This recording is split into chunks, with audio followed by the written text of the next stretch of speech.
যে ডিসকাশনটা করতে চাই, মোটামুটি একটা ক্ল্যাশ অফ টপ অথরিটিস এটাকে আমরা বলতে পারি। মানে শীর্ষ অথরিটির জায়গায় রয়েছে বাংলাদেশ ক্রিকেটের যারা, এবং যাদের ক্ষমতা প্রবল বাংলাদেশ ক্রিকেটকে যে কোনো দিকে ধাবিত করার ক্ষেত্রে। তাদের দুজন, একজন হচ্ছেন বোর্ড সভাপতি নাজমুল হাসান পাপন, এবং অপরজন বোর্ডে চাকুরি করা ব্যক্তি এবং তিনি বাংলাদেশ দলের হেড কোচ চান্ডিকা হাথুরু সিংহে। পাপন ভাইয়ের সাথে চান্ডিকা হাথুরু সিংহের ক্ষমতা নিয়ে যদি আলোচনা করা হয়, এটা খুব অবান্তর শোনাবে। নাজমুল হাসান পাপন বাংলাদেশের ক্রীড়ামন্ত্রী, ক্রিকেট বোর্ডের প্রেসিডেন্ট, দীর্ঘ সময় ধরে ক্রিকেট বোর্ডের প্রেসিডেন্সির দায়িত্ব তিনি পালন করছেন, এবং তার বোর্ড, নাজমুল হাসান পাপনের বোর্ডই চান্ডিকা হাথুরু সিংহকে বাংলাদেশ দলের হেড কোচের দায়িত্ব দিয়েছে। এখন যাকে চাকুরি দেওয়া হয়েছে, যিনি বেতন পান ক্রিকেট বোর্ড থেকে, সেই ক্রিকেট বোর্ডের প্রেসিডেন্টের সাথে বেতনভুক্ত একজন কর্মকর্তার বা কোচের কোনো ধরনের তুলনা করার কোনো সুযোগ নেই। তারপর এই তুলনাটা কেন আসছে? দেখুন, পাপন ভাই বাংলাদেশ দলের ব্যাটিং অর্ডার কি হবে সেই বিষয়ে মোটামুটি একটা ক্লিয়ার পিকচার বলে দিয়েছে। আজকের আলোচনা সেটা নেই। চান্ডিকা হাথুরু সিংহে বাংলাদেশ দলের আপকামিং টি-20 ওয়ার্ল্ড কাপে ব্যাটিং অর্ডার যে আপ ডাউন করবে লিফটের সিঁড়ির মতো করে, সেটা তিনি বলেছেন। নাজমুল হাসান পাপন যেটা বলেছেন তাতে কোনো ধরনের লাস্ট ওয়ার্ল্ড কাপে, 2023 ওয়ার্ল্ড কাপে, ইন্ডিয়া ওয়ার্ল্ড কাপে যেভাবে উল্টাপাল্টা করা হয়েছিল, তাহিদ হৃদয় থেকে শুরু করে, মেহেদী হাসান মিরাজ থেকে শুরু করে, নাজমুল শান্ত থেকে শুরু করে, মাহমুদুল্লাহ রিয়াদ থেকে শুরু করে, কারো কোনো ব্যাটিং অর্ডারে আসলে কোনো সামঞ্জস্য ছিল না। সেই জায়গা থেকে চান্ডিকা হাথুরু সিংহে এবারও একই আভাস দিয়েছেন যে টি-20 ফরম্যাটটা এমন, এখানটায় আপনি যে কারো পজিশনকে শিফটিং করতে পারেন এবং কারোটাই ফিক্স না। নাজমুল হাসান পাপন যে বক্তব্য দিয়েছেন এবং চান্ডিকা হাথুরু সিংহে যে বক্তব্য দিয়েছেন, সেই বক্তব্য পরস্পর বিরোধী।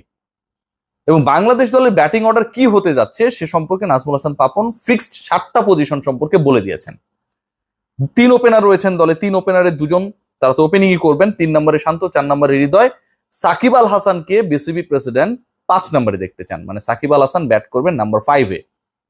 এরপরে মাহমুদুল্লাহ রিয়াদ ব্যাট করবেন নাম্বার 6-এ, এবং নাম্বার 7-এ জাকের আলী অনিক। ঠিক এই জায়গাটাই হচ্ছে বিরোধের জায়গা। চান্ডিকা হাথুরু সিংহে তিনি যেভাবে দলটাকে পরিচালনা করেছেন বা পরিচালনা করবেন আপকামিং ওয়ার্ল্ড কাপে, সেখানটায় তিনি কোনো ফিক্সড মেথডের মধ্যে থাকতে চান না। ইভেন ক্যাপ্টেন নাজমুল হাসান শান্ত তিনিও উল্টাপাল্টা করতে চান।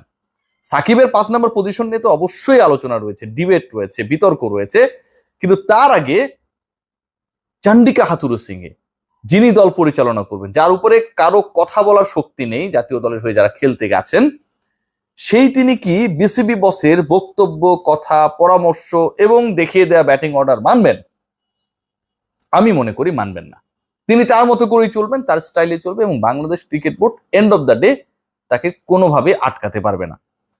প্রসঙ্গ যেটা, যে সাকিব কি আসলেই তাহলে 5 নম্বরে ব্যাট করবে কিনা, সাকিব 5 নম্বরে ব্যাট করলে লাভ নাকি ক্ষতি, এই বিতর্ক যদি হয় বা এই আলোচনা যদি হয়, এটা আমার আলোচনা না, যেহেতু বিসিবি প্রেসিডেন্ট বলে দিয়েছেন যে তিনি, নাজমুল হাসান পাপন বলেছেন, সাকিব আল হাসানকে তিনি নাম্বার 5-এ দেখতে চান।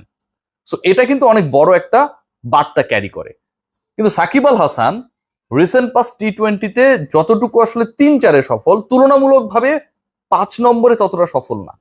ইউএসএ বা ওয়েস্ট ইন্ডিয়ান কন্ডিশনে তিনি চান না, তিনিই বেশি সফল। এবং যখন তিনি আপনার ক্যাপ্টেন স্ট্রাগল করছেন, আর্লি ওভার্স গুলো খেলার ক্ষেত্রে আসলে তাকে অনেকটা বাধ্য হতে হচ্ছে, যেহেতু আমাদের ওপেনিং স্টান্স থাকছে না, সেই জায়গায় Sakib Al Hasan he could be a solution. এবং সাকিবকে যদি আমরা 5-এ পাঠিয়ে দিই, মানে একদম 5-এ নামিয়ে দিই, সেই ক্ষেত্রে সবচেয়ে বড় প্রবলেমের জায়গা যেটা আমি মনে করি, যে সাকিব কি আসলে অ্যাজ মাচ অ্যাজ পসিবল বলস পাবেন।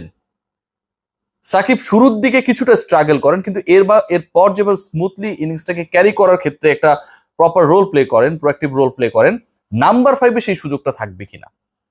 3-4-এর Sakib is okay, but number 5-এর সাকিব আমার কাছে মনে হয়, যদিও নাজমুল হাসান পাপন মোটামুটি এই জায়গাটা ফিক্সড করে দিয়েছেন, খুব একটা অ্যাকসেপ্টেবল না। ইন্টারেস্টিং পার্ট আরো একটা রয়েছে, বাংলাদেশ টিম ম্যানেজমেন্ট পার্টিকুলার কিছু ম্যাচে, ট্রিকি কিছু ম্যাচে 6 জন বোলার খেলাতে চায়। তখন 5 জন বোলারকে আপনি খেলাচ্ছেন, সৌম্য সরকার বা মাহমুদুল্লাহ রিয়াদের উপর আপনি কতটুকু নির্ভর করতে পারেন? 2 ওভার করাবেন, এবং এই দুজনের একজন মার খেতেই পারেন, এবং সেটা এত বেশি বাজে হতে পারে যে পুরো ম্যাচের রেজাল্ট ডিসাইড করে ফেলতে পারে। সো আপনি 5 জন বোলার খেলাচ্ছেন, নিয়মিত 5 জন বোলার থাকবে, 3 জন পেসার থাকবেন, 2 জন স্পিনার থাকবেন, তাই তো? এই তো হিসাবটা, যে সাকিবের সাথে আরেকজন স্পিনার থাকবেন, 7 জন যেহেতু ব্যাটার নিচ্ছি, মানে 8টা হয়ে গেল, আর বাকি 3 জন পেসার।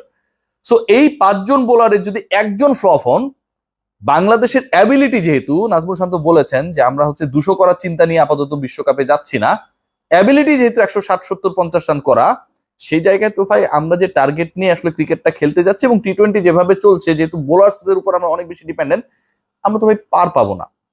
6 বোলার খেলাতে গেলে তো আপনার টপ 7 ব্যাটসম্যান থেকে একজনকে ড্রপ করতে হয়। সেই ব্যাটারটা কি, এটাও একটা বড় প্রশ্ন। এবং ক্রিকেট বোর্ডে যে ফুসফাস চলছে, যে আলোচনা চলছে, যে গুঞ্জন চলছে, ক্রিকঅপসের মধ্যেও এই আলোচনাটা প্রবল ভাবে চলছে যে যদি 6 ব্যাটার নিয়ে বাংলাদেশ খেলে, সেক্ষেত্রে ওপেনিং এ একটা বড় পরিবর্তন, একটা চমক হতে পারে। একজন ওপেনার তো থাকবেনই, তার সাথে নাজমুল শান্তকেও ওপেন করানো হতে পারে, এবং এই আলোচনাটা খুব প্রবল ভাবে চলছে। যেহেতু নাজমুল হোসেন শান্ত লাস্ট ওয়ার্ল্ড কাপে ওপেন করেছিলেন এবং তিনি সাকসেসফুল ছিলেন মোটামুটি, নাজমুল হোসেন শান্তকে ওপেনিং এ পাঠানোর একটা আলোচনা চলছে। নাজমুল শান্তকে যদি ওপেনিং এ পাঠানো হয়, তাহলে কিন্তু আরো একটা প্যাচ লাগবে। সাকিব আল হাসানের ব্যাটিং পজিশন চলে যাবে 4-এ, যেভাবে পাপন ভাই বলেছেন, এবং তাহিদ হৃদয় চলে যাবেন 3-এ। হৃদয় কি 3-এর জন্য প্রপার, নাকি হৃদয় আসলে যেই পজিশনটাই খেলছেন সেই পজিশনটার জন্য প্রপার? এটা কিন্তু একটা ডিসকাশনের ব্যাপার। এবং একই সাথে যেই ক্রিকেটার ক্যাপ্টেন হিসেবে রোল প্লে করছেন, তিনি নিজেই আসলে খুব একটা ছন্দে নেই, তার পারফরমেন্স যথেষ্ট বিতর্কিত। সবশেষ যে সিরিজটা বাংলাদেশ খেলেছে দুর্বল জিম্বাবুয়ের বিপক্ষে, সেখানটায় তার স্ট্রাইক রেট হচ্ছে 103। এবারের বিশ্বকাপে যে দলগুলো অংশগ্রহণ করছে 20 দলের মধ্যে অধিনায়কদের যদি ক্যাটাগরি করা হয়, সর্বনিম্ন অধিনায়কের ক্ষেত্রে তিনি সেকেন্ড থেকে, মানে লাস্ট থেকে সেকেন্ড, 19তম অবস্থানে রয়েছেন 111 স্ট্রাইক রেট নিয়ে, এবং তারপরে উগান্ডার ক্যাপ্টেন। সো এই যখন একজন ক্যাপ্টেনের সিচুয়েশন, এবং একজন ক্যাপ্টেন যখন মোটামুটি ওপেনিংয়েই ব্যাট করছেন, যেহেতু বাংলাদেশের প্রথম উইকেটের পতনটা সৌম্য আর তানজিদ তামিমের ওই পার্টনারশিপটা বাদ দিলে বাকি ম্যাচেসগুলোতে তাড়াতাড়ি ঘটেছে। সো ওখানটায় তো তিনি সাকসেসফুল না, তাকে আরো টপে ওঠানো, আরো উপরে ওঠানো আসলে কতটুকু ভরসা দেবে? ভরসার জায়গা যেটাই হোক না কেন, দিন শেষে ক্রিকেট বোর্ডের আসলে কিছু করার নেই। একটা জায়গায় তারা আটকে গেছেন, সেটা হচ্ছে আপনি সবাইকে ড্রপ করতে পারেন, চেঞ্জ করতে পারেন, অদল বদল করতে পারেন, দলে 6 জন 7 জন ব্যাটারের হিসাব নিকাশটাকে চেঞ্জ করতে পারেন, বাট আপনি তো ক্যাপ্টেনকে বাদ দিতে পারবেন না, ড্রপ করতে পারবেন না। সো আপনাকে তাকে খেলাতেই হবে। খেলাতেই যদি হয়, আবার যদি একই সাথে 6 ব্যাটার খেলাতে হয়, সেক্ষেত্রে নাজমুল হোসেন শান্ত তাকে দিয়ে ওপেন করানোর পরিকল্পনাটাও যথেষ্ট রয়েছে বাংলাদেশ ক্রিকেট বোর্ডের ভাবনায়। তার থেকেও বড় আলোচনা, সাকিব আল হাসানের পজিশন 3-4 নিয়ে আমরা যে ডিসকাশন করছিলাম, সেখানটায় না থেকে শেষ পর্যন্ত কি 5-এ চলে যাবে? সাকিব যদি 5-এ ব্যাট করেন, আপনারা কি সেটাকে সমর্থন করবেন? আমার কাছে মনে হয় যে সবাই এটা নিয়ে ডাউটফুল। আমি চাই সাকিব আরো উপরে ব্যাট করুন, এবং উপরে ব্যাট করলেই সাকিব আল হাসান স্বাচ্ছন্দ্যে ব্যাটিংটা করেন ইউএসএ এবং ওয়েস্ট ইন্ডিজের কন্ডিশনে।